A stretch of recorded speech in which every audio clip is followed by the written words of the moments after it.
Hi, Lauren Grace here, and welcome to the Afterlight. I'm joined today by Laila Taylor. She is a Reiki master, Akashic reader, intuitive guide, and RN. Laila struggled with years of anxiety and depression until she underwent a series of intense spiritual awakenings, reawakening to her own spiritual connection.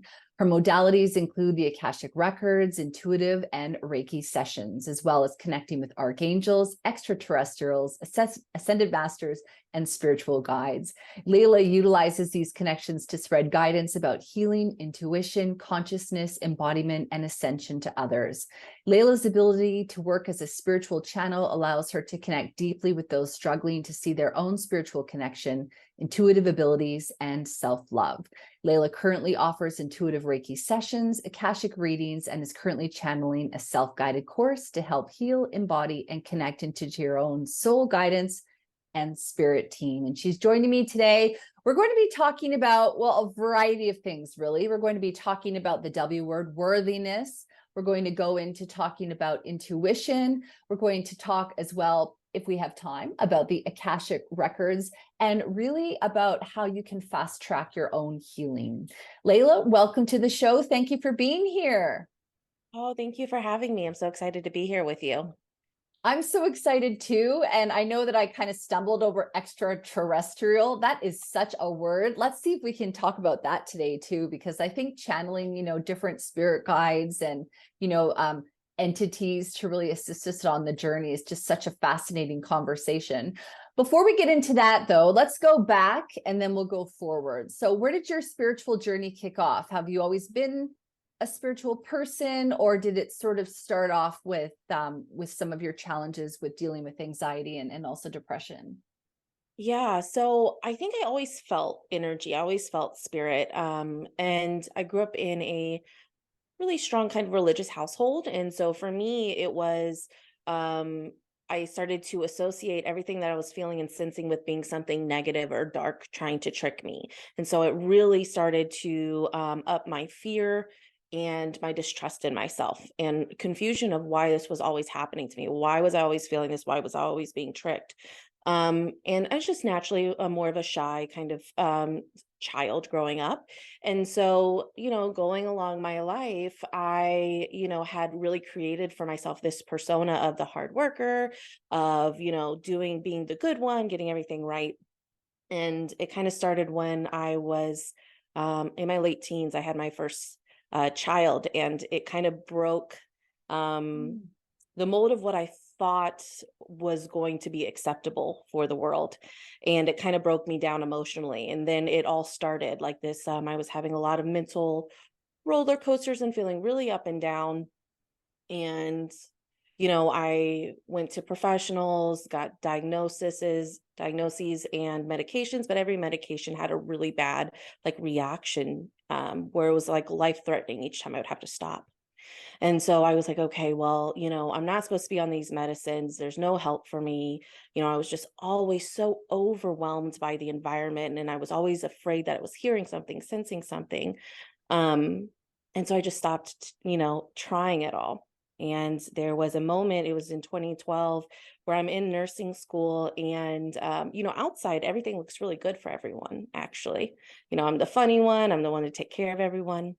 In 2012, I was crying and I felt a hand holding me. I thought it was my husband, but it was actually my grandmother who had passed years before. Oh, This is my first time seeing like a full, just apparition and feeling her hand. And she looked beautiful. And there was one thing that she told me telepathically is that, everything's going to be okay now. So much so that I crawled out to my husband crying and told him. And really it did. What happened is my mood started to balance out and life started to get easier. And I went on being a nurse and doing really well in that path. And then in 2018, I had a tooth pulled, and bizarrely, I had my whole face kind of go numb, where it was like feeling like almost like a dead face. Like I would touch it, I wouldn't feel it.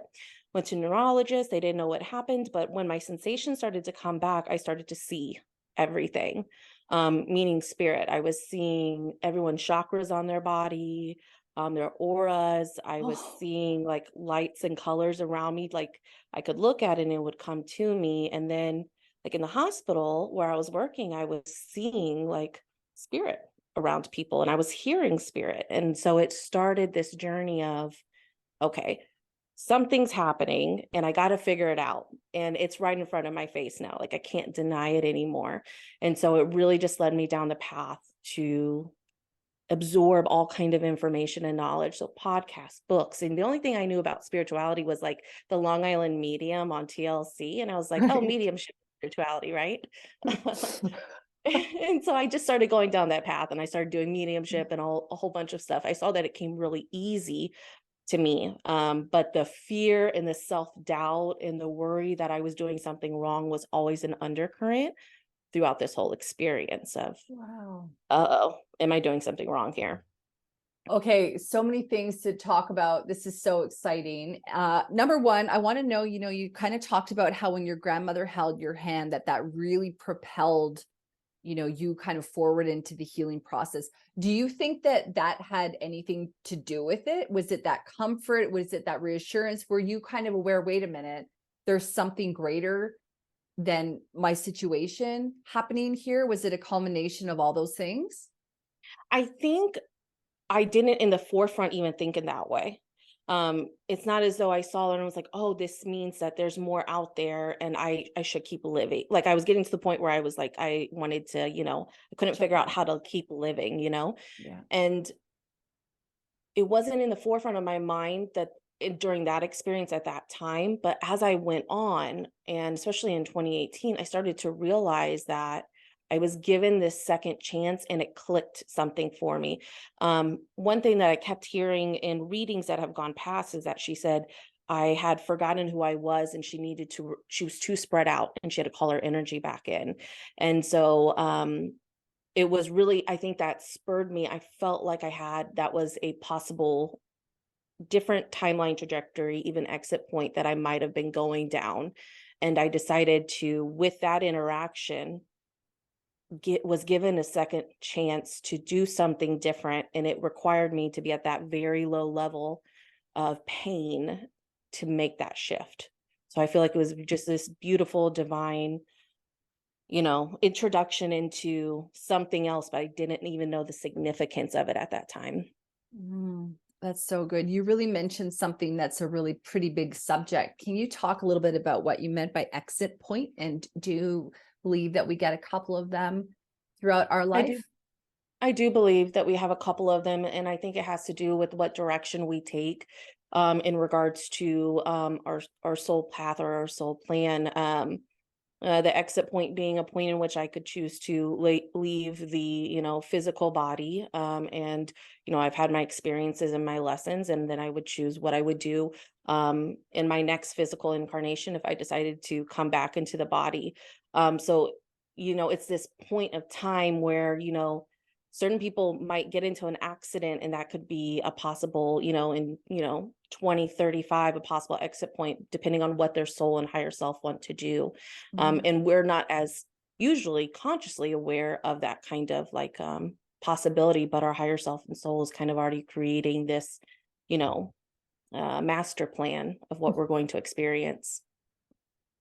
Right. So, and can we just confirm whether or not would you have been talking about completing suicide, or would you have been talking about potentially maybe getting sick and that would be the exit point? No, I never thought of, so it would have been possible like ending my life, but I always knew it was wrong. Yeah.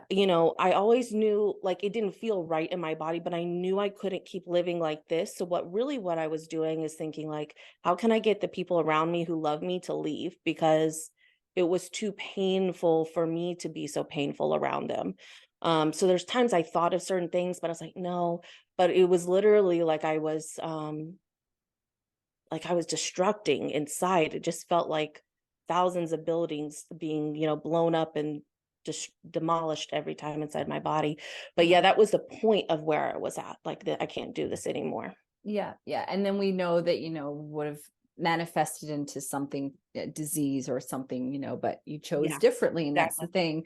One of the things that you brought up a couple of times now, and I feel like our listener at home might really, be able to connect to this or be interested as I am, You did talk about how, you sometimes felt that it was maybe unnatural or uncomfortable for you to be seeing, these spiritual apparitions, to be going down this track. I think you used terms something along the lines of feeling like that it was bad, or it wasn't a positive thing. So I guess, when I'm hearing you tell that story, it's making me feel that you were programmed on some level to think that these things outside of yourself, or that there's this whole other world happening, is not, okay. So I guess I'm wondering, have you been able to get rid of those thoughts? How does that sort of happen? And do you have to go back to what you think was the root cause of that? Or yeah, what's a little bit about your opinion in relation to that? Yeah, I think that was actually the biggest thing that I've had to get through. One of the biggest things. I did grow up in a really strict religious household in which the punishment was really kind of intensely religious based of how it would be performed. And so for me, I always had this beautiful connection to God, but I didn't resonate with the teachings that were being taught. But I was taught that if you ever sensed or saw anything, that it was the devil tricking you. And so, I kind of just continually felt, so I continually felt being like I was being tricked. And so, like, when I started opening up and I was saying how I was having this sense of this isn't right, it was this undercurrent. It's almost as though my whole being was vibrating with pure love, because that's what you experience when you connect into this, the beautiful energy of your soul and spirituality. But there was a deep like rooting in my solar plexus, down low in my body, that felt like it was like twisting. And it felt like that, that other voice that's on, the ego or on your shoulder, that's saying, are you sure this is Yeah. really kind of, that, it comes in many forms.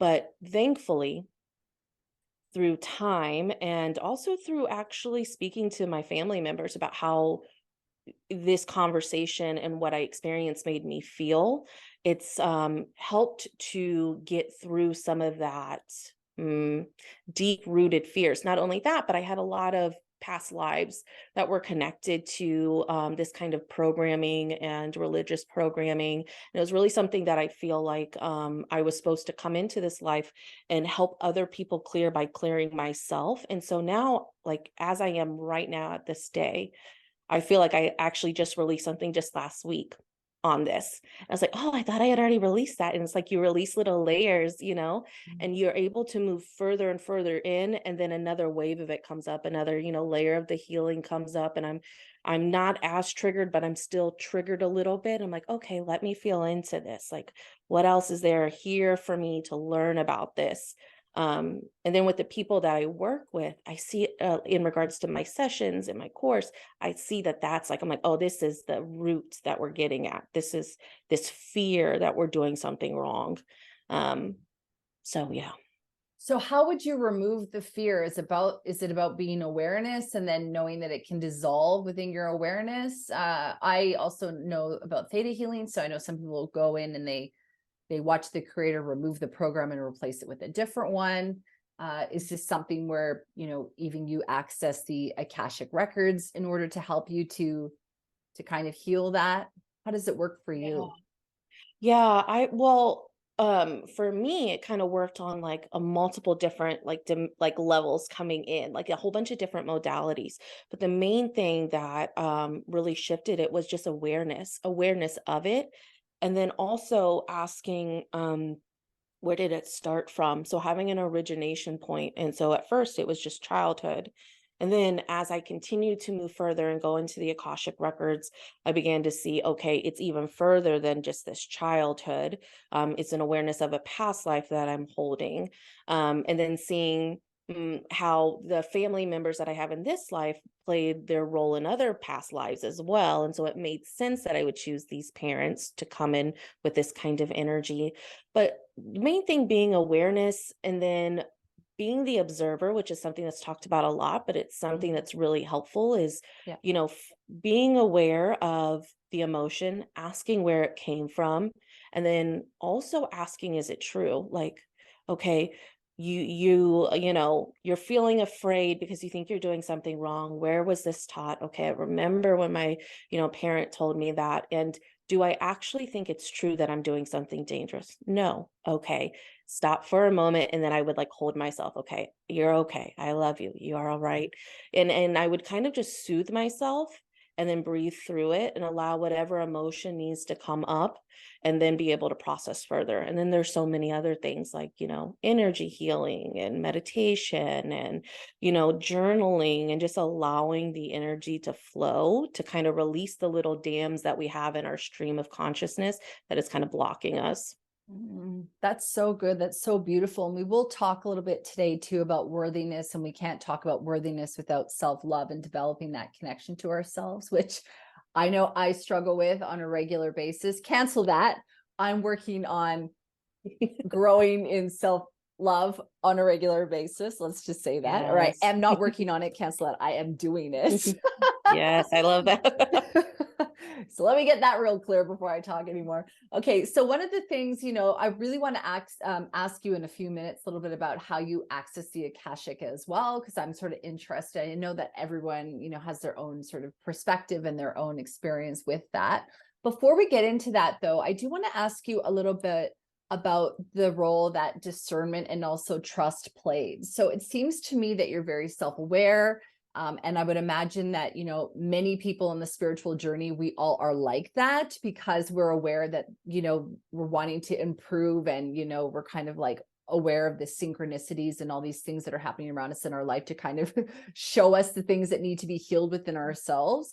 I guess my question to you is, how do you learn to trust yourself and how do you learn to also discern, when all these things are happening for you? I can't imagine that you would have been able to just talk to just anybody about what you were experiencing. I mean, you did mention Yeah. books and podcasts, which would have supported that and made sense for you, but a lot of that reliance may have had to come from within. Yeah.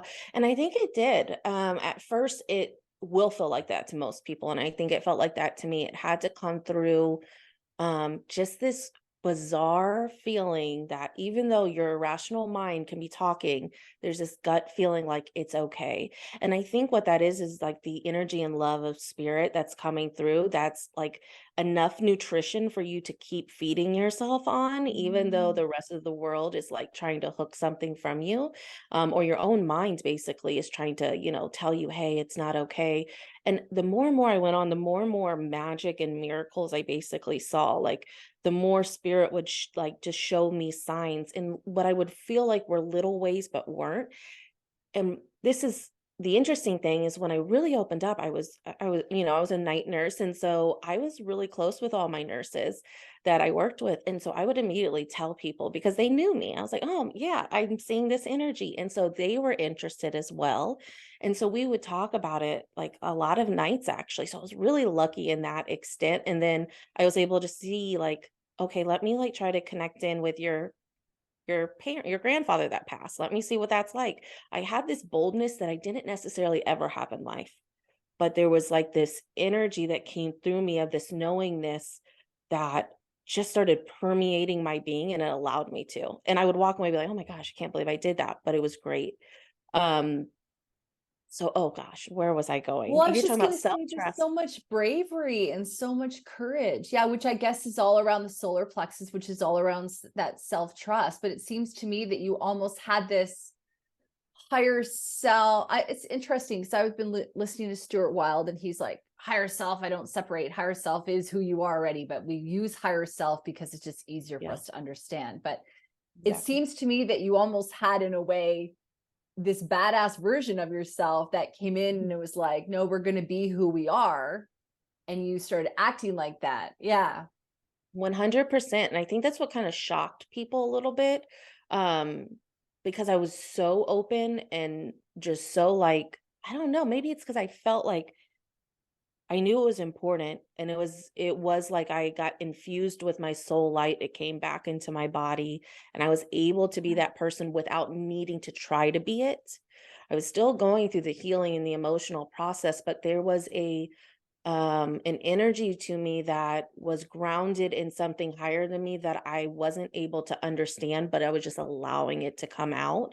And it was because at that point I had created safety. Also, my husband is very interested in this stuff as well. He was never at first, but he was like, "Oh, this is cool. Let me try to do it." So like he's on the same path that I am. I mean, he's, connecting with his guides and angels. So we had this camaraderie. And I think that's what was really important too. I had my husband's support when it felt like I didn't have family support. Wow, that's such a big one. I'm getting actually goosebumps while you're talking about Ooh, it as well. I love that yeah. infusing with your soul's light. I just think that is just so beautiful and so profound. And one of the Yeah. things that I tend to sometimes struggle with, and I'm not sure if you can relate to this, or I'm actually interested too whether or not you infuse with your soul's light and you've been able to go and remain in that consistently. But sometimes I struggle, I guess, uh with being a powerful soul in a human body and learning how to navigate that, Yes. and how to kind of, be who I am unapologetically, where my ego self wants to keep me small or make me second guess things, or rehash things that don't matter. Do you still deal with that sometimes as well, or have you been Oh, able yeah. to kind of say goodbye to that? I've had enough experiences that even when I do deal with it, I go through that momentary feeling, but it doesn't last You long. shift it off. Um, Yeah. yes, yeah, I don't stay in that like I used to. But I mean, it hasn't actually been that long, but I kind of look at the years, I'm like, it hasn't been that long since I kind of started doing all of this. But it's almost like time like collapsed and did crazy things. And it's like I felt like I had 1,000 lifetimes within just a couple of years where I shifted things. But there is that part of me that still, I mean, I just cleared something a couple of days ago and I felt it clearing, that was needing to open up space for new light so I can move further into, what I'm wanting to do, showing up more. Um, but I've noticed those clearings happen sometimes when not when you expect them. It's like you feel that shift and you feel that purge happen energetically, where you feel like, Yes. oh, I just released something. And it's like, okay. And then one of the biggest things that I think has been so helpful for me is my connection to my guides and my ability to connect into them to receive guidance on what's happening. Because if I wasn't able to connect with them, I think I would feel really lost actually. But they'll say to me, "Oh, this is what's happening." I'm like, "Oh, okay, that makes sense." So they help guide me. So Right. I'm not just experiencing that, release and then not knowing what's actually happening. The thing too that you're talking about is that you're not doing it alone. And, Um, I'm sort of filling in the blanks here, but I'm under the impression as well that when you're connecting with your guides, that you're able to almost look at things with an objective eye, as opposed to sitting and spiraling within the story. Would that be fair? Yes. Oh, yes, 100%, because I spiral in the story and then I'll hear it like take a breath and I'll be like, okay. And Yeah. I hear them so clearly that then they'll go and they'll show me like, the image of raising up like an eagle. And they say, let's look at this differently. And so then they'll just speak so much wisdom and knowledge that at that point I feel like a pacified, almost like you would pacify a child when they're moving through something. It's like, okay, now I feel safe, I can rest and I get something each time from it. So yes, it's that support that's so whether it's in the physical or if it's in the spiritual realm, having that connection is so important. Yeah, but what I'm hearing from you as well is that you're very self-aware and you're listening. And I know Oh yeah. that for myself, my times of spiraling, you know, I will say sometimes it can be challenging and it'll go on longer than I wish it would. But, Yeah. years and years ago, I may have spiraled for way longer or had a physical reaction where I actually have to go to bed to try to, break that. Now I can dissolve things pretty quickly, but I'm very aware sometimes where I'm going, wait a minute, I'm allowing this to continue to marinate, or I'm allowing this to continue. And then we all have our strategies, I would imagine that we do to kind of upset that and break that. But it seems to me that you have this ability when you're going through a challenging time, or when you're just, to, you're also listening. So do Yeah. you kind of have like, is that, or do you feel you're sort of switched on pretty consistently? And then I would imagine it's also because you have really good spiritual hygiene that would assist you with that. Yeah, I do feel like I'm pretty much on most of the times, in which I can hold two energies within me, the experience that I'm feeling and the emotions, but as well, like I'm pulling in such a current of that higher self kind of soul connection, that awareness level, whether that's coming from my guides or actually whatever, that I'm able to, even while I'm running that current of pain, understand and have a knowing that this is for a reason. And I think that's what's really helped me is each experience, even if I had one actually last week, I go, oh, I'm so thankful for that. I learned so much from that, what was very painful experience. I know why it happened. And I think that's something that's helpful is understanding why we're experiencing what we're experiencing and then giving gratitude for it. And then, saying, okay, I understand, what I'm supposed to be learning from this. Thank you. Thank you. And I want to move forward in a higher vibration from it or a higher light with it. So I think giving gratitude for when we are in that spiral and also knowing that is the ebb and flow, that the beauty is in the beauty is in the chaos all at the same time while it's in the calmness and the peace.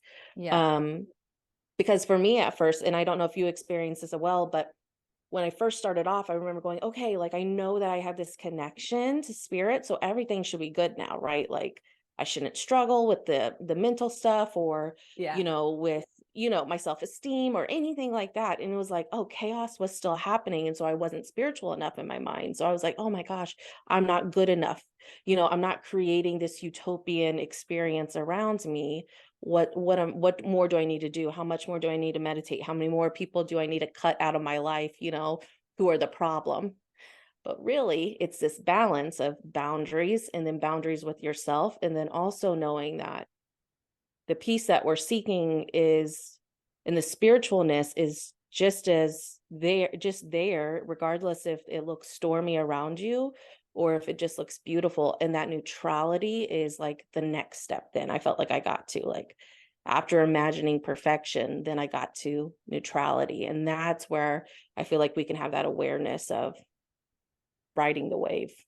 Oh, that's so beautiful. I don't know if have you read the book The Moses Code No, I by James haven't. Timon? It's really good. Anyway, it basically talks about it's sort of about manifestation. I love how you wrote that down.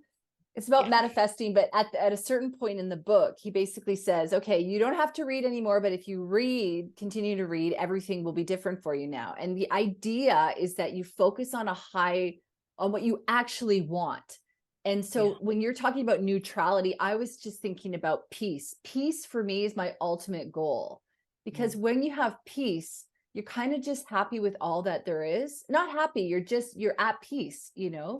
almost neutrality, but with a sense of just no need for anything else. And he's basically talking about how when you can identify what you really want, like the high value that you want, peace or compassion or whatever, that when you can focus, then everything else falls into place Yes. underneath that, because it's not about these small little micro steps that we're taking to achieve certain things, keeping up with the Joneses, it's whatnot. It's that overall arching feeling that we want. And I totally resonate with you when you're talking about almost that neutrality, because I feel that in the back of my mind, I always have that higher awareness that just knows that everything's just working out as it should. And I've got the ego that wants things to be happening at a different rate or wants to make things into a bigger problem than they are.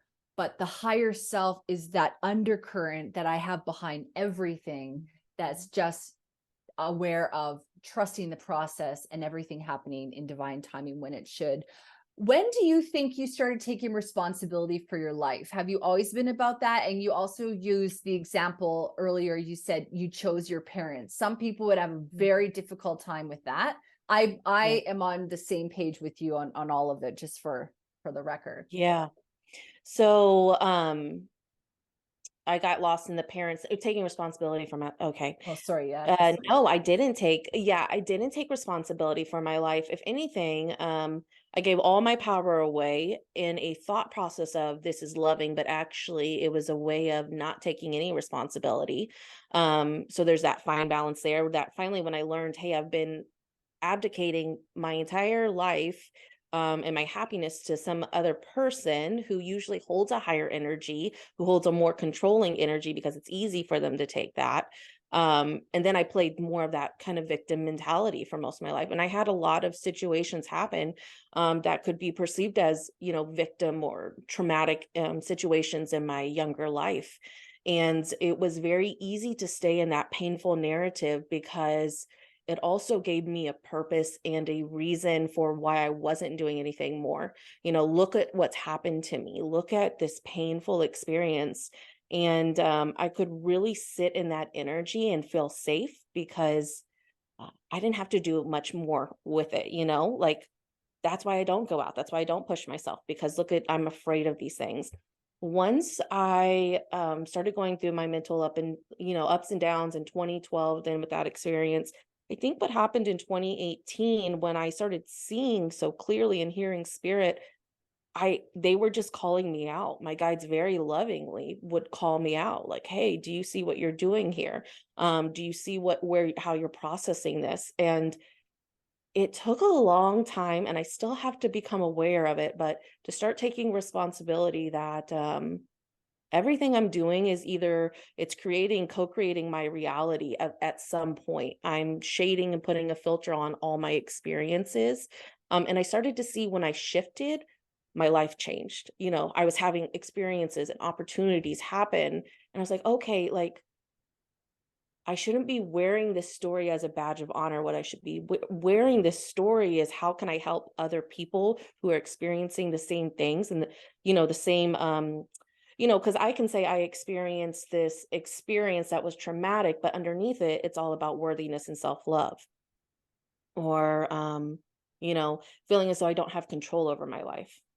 And so then I can then use that to help other people. And I think through my sessions as well, when I was doing sessions, I was like, my guides were telling people like, hey, you see that this problem is reoccurring because you're doing the same thing over and over, and it's not about them, but it's about you. I learned at the same time when Oh. those experiences were happening. So I Mhm. think that was a big thing for me. And then the parents, oh yeah. Well, yeah, that can be triggering. And I think that comes from just, what my guides have stated, what I've also read and resonated with feels truthful, and what happens in the Akashic records is that we choose parents that are going to trigger the things about us that need to be cleared up karmically, or that need to be healed, or you know you can't see the light without the dark, right? So you have to have that contrast. Yeah. And I thought if my life was just simple and great, and I didn't struggle with my parents or religion or how I was brought up, I would never be in this situation I am now. Like, what would make me become this person? I would, Yeah. you know what would have created that, that toughness to make me have to overcome, to know that I need to help other people. And so I can look at it in hindsight and say it was a blessing, but it doesn't validate or it doesn't excuse anything that people have done to you or has happened to you. Yeah. Yeah. No, I totally get that, and I understand. And I love how you're talking about how in order for us to experience, I remember, I don't know if it was in a book like Sylvia Brown's book or something, but basically there was a reference to if we live in light all the time, how do we know we're in the light? So when we Yeah, have to experience these other things, and you're right, and I would think that anyone listening to this show right now, that they would understand as well that when things happen that are unfortunate, and we're not saying it's okay, we're just saying that unfortunately these things happen, we have to accept that, we have to like it, but that they propel us to the next phase or the next stage, or like you were talking about, you have this ability now to be able to help other people to find their way out of it because you've gone through that yourself. Mhm. And that's what it's all about, isn't it? It's about how we can turn these things around. And I feel that, our conversation is perfectly in sync, to kind of be on the end of some of the other episodes that I've had recently, because I've had some major healings in the episode with Mark Anthony, which I would recommend anyone go listen to on theta healing. But one of the ones that I also talked about was my episode with Michelle Lee, and she was talking about compassion for our, I don't know, I can't remember if paraphrasing here, but compassion for shadow self, or the things that we don't necessarily like about ourselves. And I love how when you're talking, you give this impression that you're being kind to yourself as you would a friend.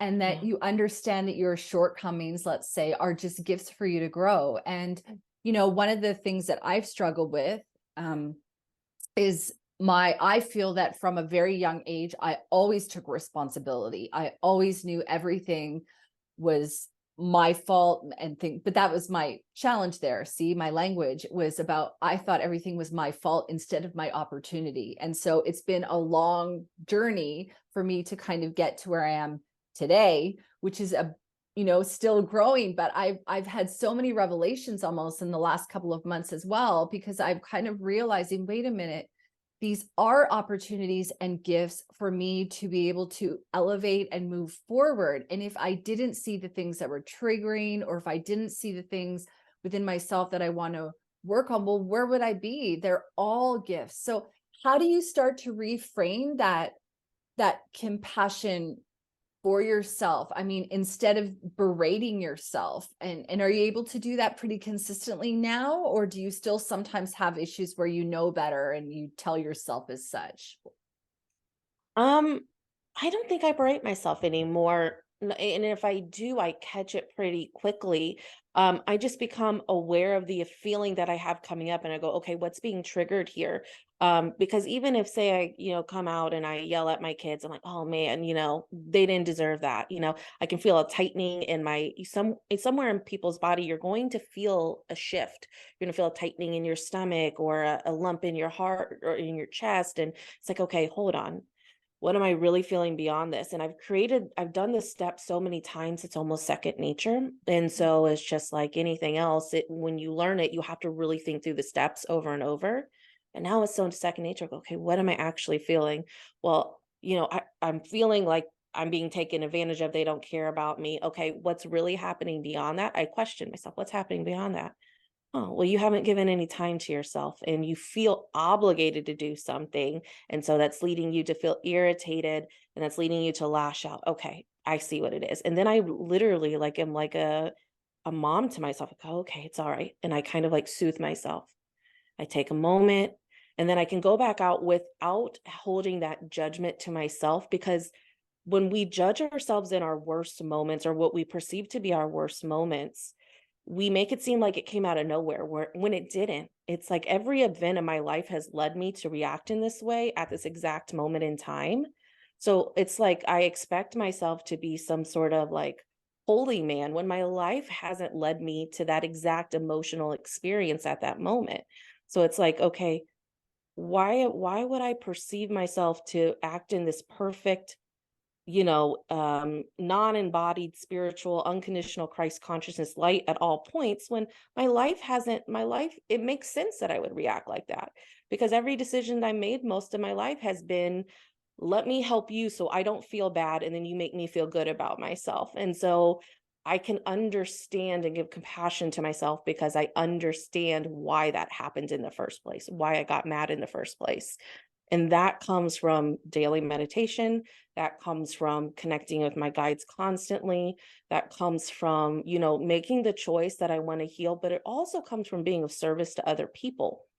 I think even if you don't consider yourself this person who knows everything spiritually, and you're just like, oh, I kind of meditate, you have a way to help others with what you already know, whether that be holding space, or being a loving ear, or being, or showing them how to meditate, or how you meditate. When we're able to give back what we've learned, it creates more compassion for other people, and then we can have more compassion for ourselves in those moments. That's so beautiful. I can't wait till you write your book. We'll get you on the show, we'll promote it. I mean, you're just so bloody eloquent, and you just have Listen, such a I beautiful just asked for a sign from spirit, what I'm supposed to be doing, and I had book wrote down. I goose. received the sign. Yeah, I received the sign over and over again. Then another one of my friends reached out and said, oh, we should write a book together. And then I was talking right before I came on this podcast. My husband said, oh, I saw you. I was in a vision and I saw you writing a book and it getting signed. And so it's funny that you would even say that. Yeah, spirit, I hear you. Yeah, yeah, there you go. And you're listening, and that's the difference. And I think this Yeah, book will be your own book, by the way. yeah, And you may do a collaboration later, but I think people need to hear it your is. voice. Thank you. Yeah, that's so wonderful. Let's talk a little bit about connecting with guides, because you've mentioned it numerous times. One of the things that I uh, I don't think I do regularly enough is connect with my guide. I mean, let me rephrase that. I talk to them every day and Yeah. I hear them and I give them credit when I get those really great aha moments, where I'm like, Mhm. oh, that's a great Yeah. nugget. Thank you. Thank you. I know, it's coming from source. I'm very clear on that. But I don't think that I spend as much time as I could be sitting and actually bridging that relationship. So Mhm. can you talk to me a little bit about how you do that? Is a big part of just creating that habit and that intention? And also, do you ever ask your guides anything about them? Oh yeah, all the time. So it's having that choice to have that relationship and that daily like interaction is the first thing. As well, I think just getting to know who they are and how they feel to you is so important for people who have never connected into their guides. It's like calling your guides in one by one. How do you feel? Are you masculine, female? Do you have a certain pressure on my body, a certain sensation? And creating a name for them or hearing a name for them is important. And then just setting that intention, okay, this is, Barbara, my intuitive guide. Now, who's my main guide? And putting names to it so you can create more of a personality. Of course, they don't have names, but creating that connection. And then, like when I'm driving, I'll turn off the radio and I'll be like, okay, guides, anything you want to say. And I'm in that zone where I get into those altered brainwaves where I can receive just like in meditation, but I'm still cognizant and aware of what's going on around me. If I have a situation that comes up that I feel, like emotional about or I'm doubting, I always go to my guides. Help me see this in a higher vibration. Help me see this from some place different because right now I'm feeling really triggered. And so it takes a couple times of deep breathing and then I let them tell me the lesson from it.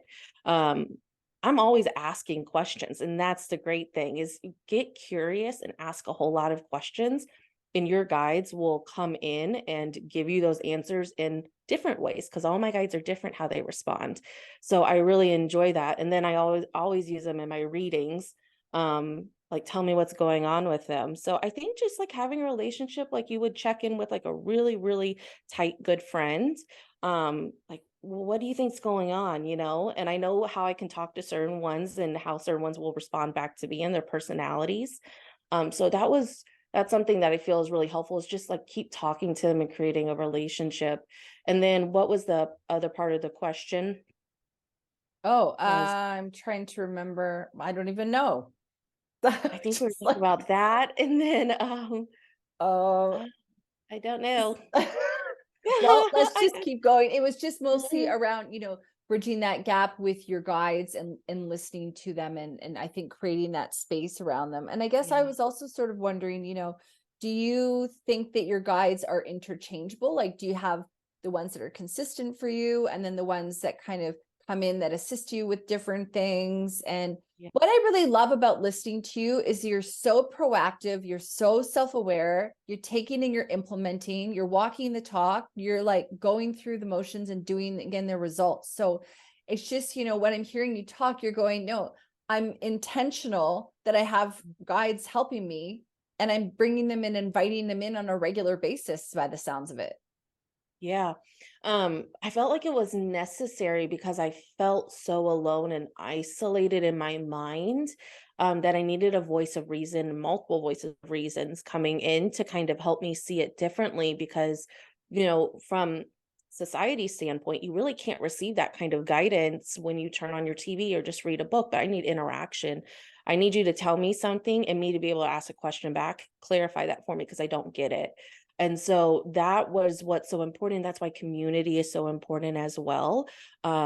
With people who are like-minded, because unless you can ask questions freely and get responses back, you'll be stuck in this loop in your mind. So that's why I think connecting in with my spirit guides is so important because it actually helps me to stay sane talking to other energies. But um, yeah, guides are interchangeable. So my main guides, I had like three main guides that I connected with. But as I continued on my journey, I added in a healing guide, a Reiki guide, an Akashic guide. And then after that, more light being guides and star guides who started coming in. And depending on what I'm going through or what I'm processing, I'll have different guides step forward. They showed it as a chessboard to me. Like at first, you put your pawns out, not that my main guides are pawns, but you have to move your first thing. And then after that, you can move the other pieces when it makes sense. So you have your first line, but then it's interchangeable. But my main guide is there, but sometimes I don't feel her as much, but I'll call her in and she'll be right present. Just because she started off as my intuitive guide, but as I continued to go, I got a new guide for my intuition. And so it goes in levels. And so sometimes I'll see her handing like the light over to my other higher guide, who has a Oh, different perspective. Yeah. And she's like, okay, go to her. Okay. Like we'll link you over there. So yeah, you can have guides come in and out depending on what you're going through. And always call in new guides if you want them. yeah. So, let's talk about you writing a book or even with marketing and things like that. So, would you ever sit down and go, okay, I would like to call in any guides that can assist me with writing this book or marketing? And can you do it that intentionally and that casually? Or do you think you have to sit in meditation, create a connection, and make it a bigger thing? No, actually, just today, my guides, and I was doing a session today for someone, and they stopped me and said, just so you know, you don't need to do all this, like, oh, like this big Preparation. production. Yeah, it makes you feel comfortable. They said there's no problem in doing it. But they said you don't need to do this. You're always connected. It's your belief in yourself of it, what is what. And they said, but go ahead. And I was like, okay, like thanks for jumping in and telling me that. Yeah. Um, so, but connecting into like business, like the course I did, it was a channeled course. And my guides were like, we don't want you just to teach intuition. The main thing is about healing. These people need to heal, and you need to teach them how judgment and ego is going to come up. And so they went through each week what was important, what wasn't important, what to include. And so that was really a big thing for me is you can channel and receive information on any kind of business venture or book, just by like you can go into the Akashic records, but you can just literally bring yourself. I always tell my students, bring yourself to your heart. That's where I link in. I don't link in my third eye. I bring everything here and I see it just coming through, and then I just hear a stream of like words. So I feel if you just want to receive information in that channeled kind of way by hearing your guides, it's getting into that meditative state and then allowing your heart to speak. I feel like I trust that those words and that language in that way. Yeah. But the reason why I can get into it so quickly is because I created the habit. So all I have to do is take like a second and do a couple breaths, and my body already has shifted. My energy is like over here. But when you're first starting, you have to kind of go through those paths a little bit to create those pathways, those energetic pathways, so that it doesn't take so long. Oh, that's so beautiful. And I will say to you and also to our listener at home that one of the most amazing books is called The Keepers of the Light Codes. And it's by this woman named Rhiannon Hines. And she is all, when I first read this, Layla, when you open that book and you go, this is everything I've ever been, I never understood the heart in the way that Mm, you've described it until I got this book and I read the first, few pages. I'm just getting confirmation, by the yeah. way, all over. Mm, But it was given to me in a way where I went, oh my God, you're right. The heart is the portal. And I never yes. knew it until I read that book. I'd heard it and but I never knew it. Yes. And also I interviewed Rhiannon on the show for a listener at home. And I mean, I cry most of at the very beginning, spoiler alert, because it's just I was so moved by that book. It just was a game Yeah. changer for me. But I love how you're talking about bringing it back to the heart, because it's almost as though the heart is the filter, right? It filters through everything and it transmutes it all into to love. Yes. And from that, you're not in that mental You're not in thinking, fear. reaching. Yeah. You're just that perfect balance of that earth spiritual energy. And it's coming out as this, like, this core radius. And nothing, I don't feel like you can lie from your heart. So when people are like, how do I know? If you're in your heart and all your awareness is there, it's very difficult to lie from that point or to trick yourself. Like from the heart, only truth speaks. And so you just merely need to bring your awareness, like a core right there, and then speak from there, and you're good. I feel like you need to transcribe this and go back and see all your, I hear tweetable moments. I think that's cringe, but there's so many beautiful things that you said that really could be, yeah, chapters for your book. Anyway, just a thought, because it's just so beautiful the way you articulate yourself. Just before we kind of wrap here, let's talk a little bit about the Akashic records. So how do you define and describe the Akashic records, and also how do you access them? So the Akashic Records is basically this just frequency and vibration that holds your soul's energy in it. Past, present, future timelines all at one. Um, and it's like this infinite potential to me. So it's like a petri dish of just anything can happen within it depending on what you put in it to make it grow. And you can also look at, the past things that have happened in your life, or other lives in the Akashic record. So for me, it's just a vibrational frequency that holds records or information. My guides have actually shown it like Braille, like you can just feel it in the Ooh, records. Yeah. cool.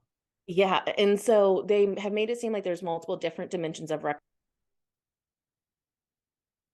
based upon what energy and frequency you're going into. So he said some people can only receive so much information in their records because they're in this dimension of entry of the records, but there's multiple dimensions Ah, of the Akashic records based upon the frequency that you're going in and the allowance of that high level kind of energy. How I enter the records is through Ashley Wood. She has a thing called Align Within. And I think hers is the prayer of the new world. And she works with the pinnacle, which is the Palladian energy. And so I took that class after I had already been entering the records with Dr. Linda Howe's book of how to enter the records.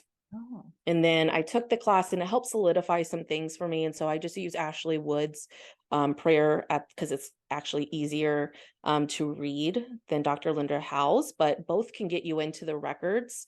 And my guides have really said it's just an intention. You don't even have to say the prayer, yeah. but they said it makes it easier. So that's how I go in to the Akashic records, is with that prayer frequency.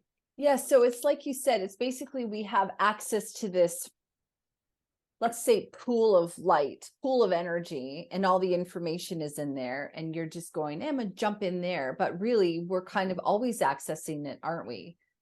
Yes. Because it's everything.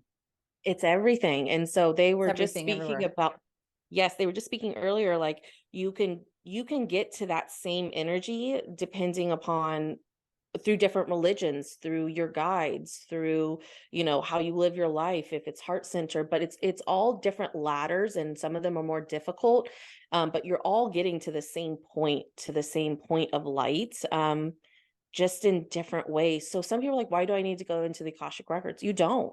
It just resonates well with me. And the frequency of information that comes through is how I work.